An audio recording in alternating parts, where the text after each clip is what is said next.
napansin, pati ng former president, yung shock ng lahat. Bakit, sir, yan ba ang trabaho ng pulis? Na pumatay ng mga suspected criminals? Sir, yung mic nyo. Pag dumaban. Bakit Iba sila po yung pagka-express kasi kanina, so I had to clarify. Bakit Salamat, sila- SP Pro Tempore. bakit sila Salamat, Mr. makamatay? Chair. No. Hindi yan ang tanong ko.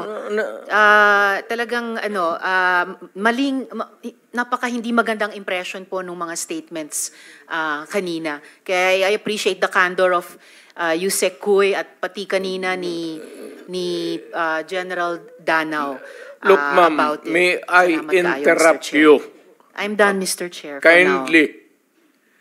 Go ahead, sir. Itong mga to, ma'am, galing ito ng mga sa Academy PMA. Hindi ito mga boob. Hindi rin ito papayag na utusan mo ng illegal.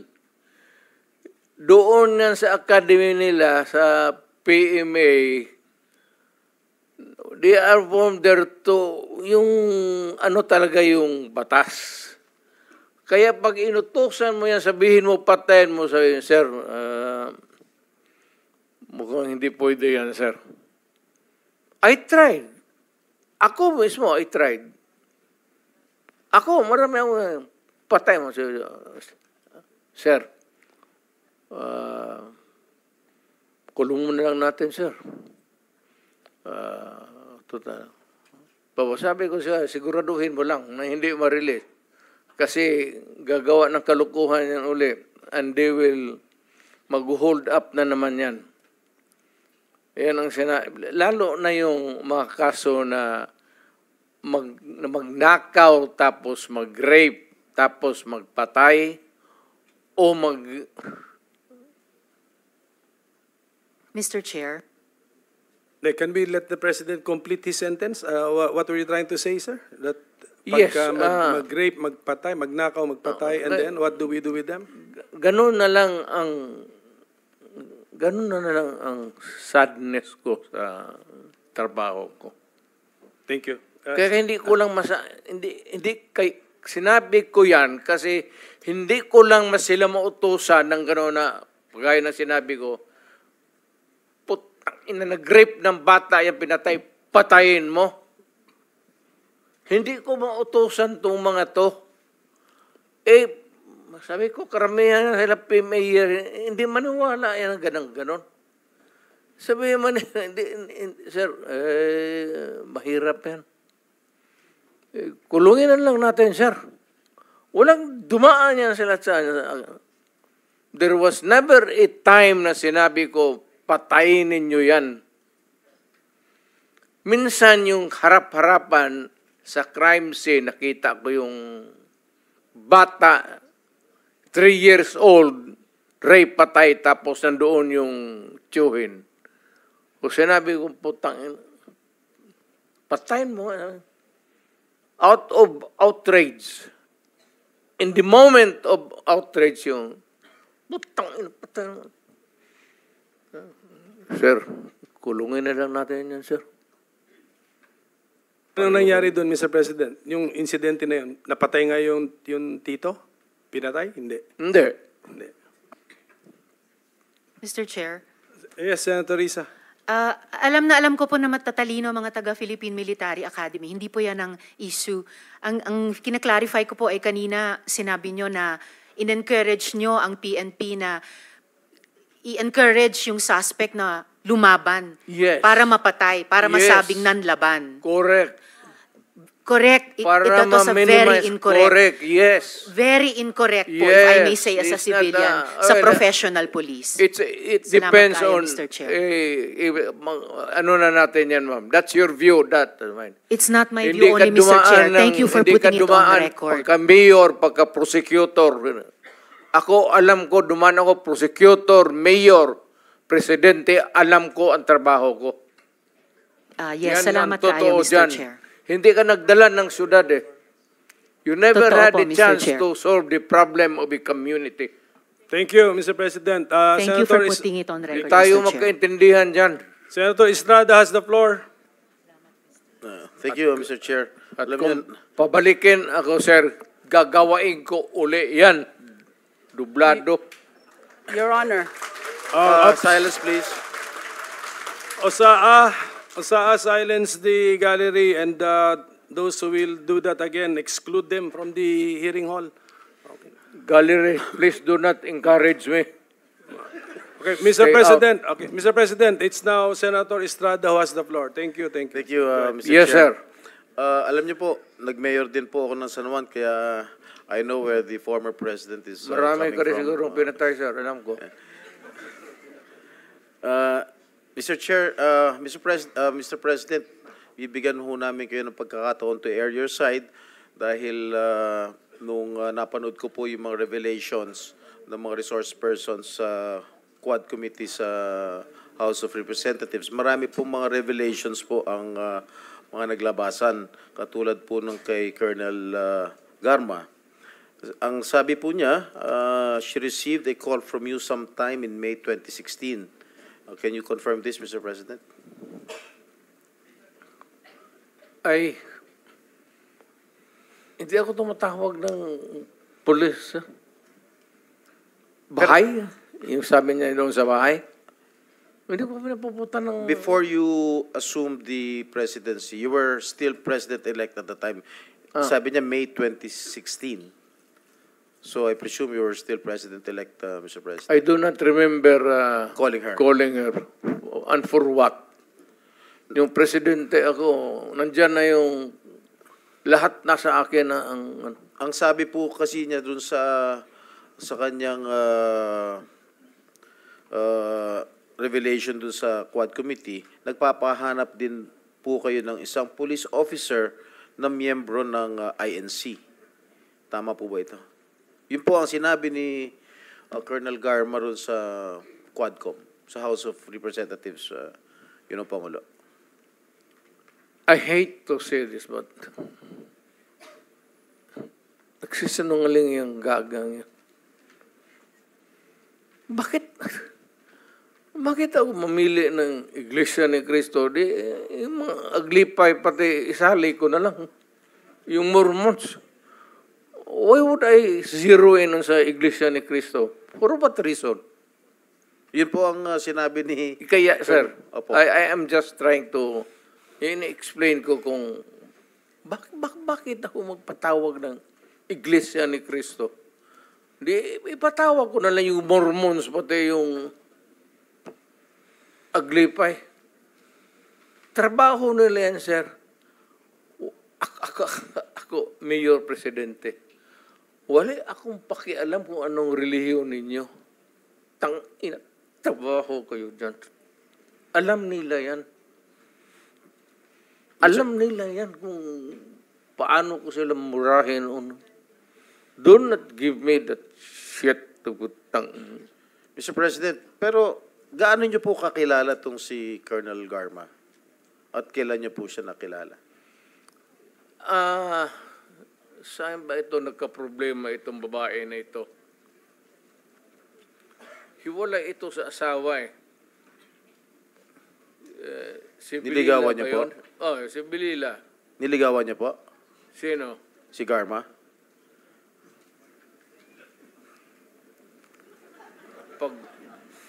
Kung wala na siguro akong ibang makita siya. Hindi, sir. Ganito naman. Hindi ko naman inaano. But,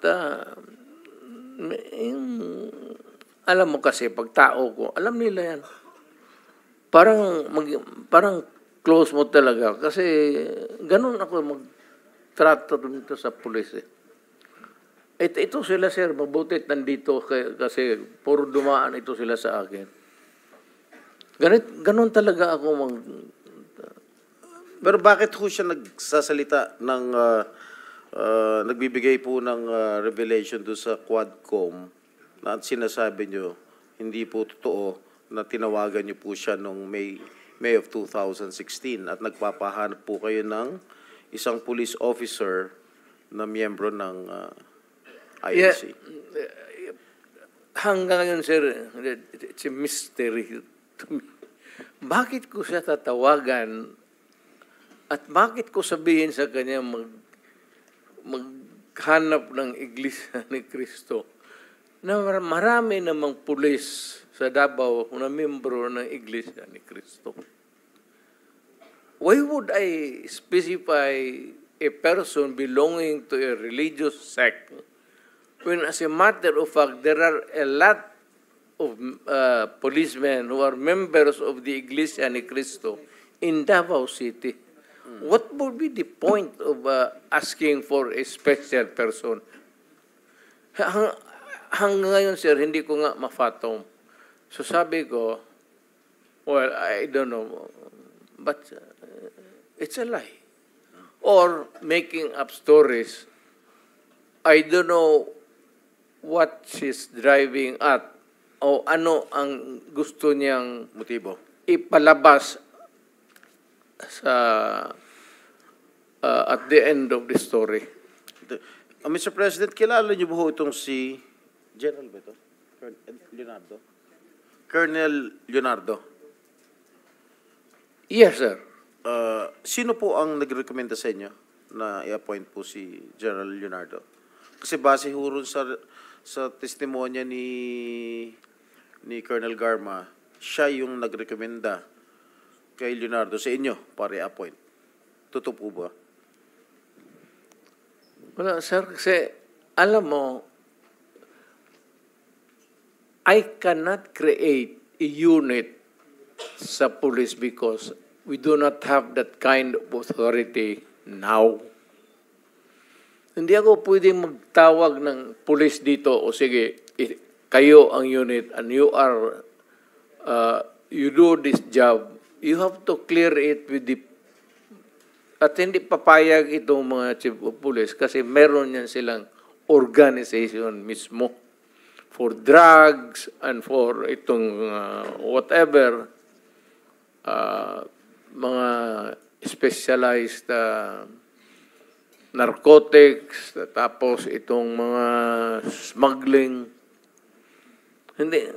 Kasi po ang testimonya po ni Colonel Garma sa Quadcom sa House of Representatives, tinuturo po niya itong si Leonardo na nagbibigay po ng reward money sa mga police officials na nakakahuli o nakakapatay po ng mga drug pushers.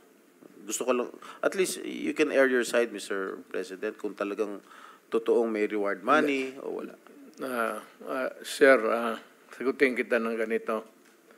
Bakit ako magbayad sa kanila? Trabaho mo nila yan. Kung may pera, bulsa ko na lang. If there is a fund for that, why would I give it to them? Trabaho nila yan eh. The best that I could minsan is pupunta ako. Iyaya ko yan sila na magkain. Or kung may mga problema sila na personal, alam mo sir, ganito yan eh. Yung policer, maliit lang talaga yung sweldo. Maliit talaga, hanggang ngayon maliit talaga ang sweldo. Pag hindi pumasok ang local chief executive o city mayor at may problema ang personal yung police, cancer ang asawa. Sweldo. Walang ibang puntahan yan, ikaw. Pag hindi mo tinulungan ang policer, patay. Yung sweldo nila cannot cope up with the demands of mga problema. Minsan, yung tanongin ko, ilan ang anak ko? Magsabi ako, alam nila yung istasyon. Sa istasyon nila, yung station commander sila. Tapos magtanong ako sa isang polis, ilan ang anak mo? Sabihin, 6. Sir, ito, prangkahan. Nagagalit talaga ako. Putang. Sildo mo ng ganon, tapos sige ka, putulin ko yung, barilin ko yung, ganon. Nandito man sila, sir, and you can ask them. Stricto ako sa kanila, pero kaibigan ko sila. Ano ako sa policer? Because pagka may problema sila, nandyan ako sa kanila. pro-police talaga ako at matagal akong nagturo sa Police Academy kasi noong practicing lawyer ako, wala masyado akong kita kasi bata pa ako. At maaga akong nag-asawa, magkaroon ako ng anak, kulang panggatas, kaya ako nagturo sa academy, kaya yan sila dumaan lahat sa akin. Lahat yan sila nakatikim ng lecture sa akin, sir. Wala akong sinabi sa kanila na pumatay ka ng tao, barilin mo, nakatalikod, ano yung sa law school ko, sir, yun ang tinuturo ko sa kanila. Yung criminal law ko dito sa law school ko, yun ang dinala ko sa kanila. At mas maganda kasi natitempla ko, I could use the common yung lingwahe nila. Kaya malapit yan sila sa akin. Pero alam nila pag nagkasala sila, alam nila yan. Pagka sinabi ko nga sa kanila, ito, pardon, allow me to use the word. Sinabi ko talaga sa kanila, putang ina kayo mga polis kayo. Huwag kayong pumasok dyan sa droga. Huwag kayong pumasok sa kidnapping. Kasi ako mismo, ako ang papatay sa inyo. Ako ang magparil sa inyo. Totoo yan, sir. Ano yan? Buhay man sila lahat. Sabi ko, putang ina, huwag kayong pumasok dyan. Let's say kayo. Papatayin ko talaga kayo. Kaya yung pulis na nagkasala, sir, mga ganon, either pagka nagkasala, wala na. Mawala. Mawawala po? Oo, yung tanongin mo yan sila. Kasi sabi ko, papatayin ko talaga, putang ina, pag nakita kita, patayin kita. At kung tanongin mo ako, sir, na may pinatay ako, hindi man ako ang iniimbestiga ngayon, so hindi ako magsabi ng totoo. Mag-line na lang ako kay... Ako na lang po magtatanong, meron na ba ho kayong pinatay, Ginoong Pangulo? Sir, may moment lalo na sa yung outrage. Yung hindi ko matanggap yung minsan yung pamilya na ubusin mo, patayin mo, tapos i-rape mo. Mukhang sa akin yan, sir, talagang nawiwirla ako. Masyadong ang fuse ko dyan, mainit talaga ako. Alam nila yan. Kaya behave. Sir, ito tanongin mo, prangka-prangka. Nandito, or citizens of this country,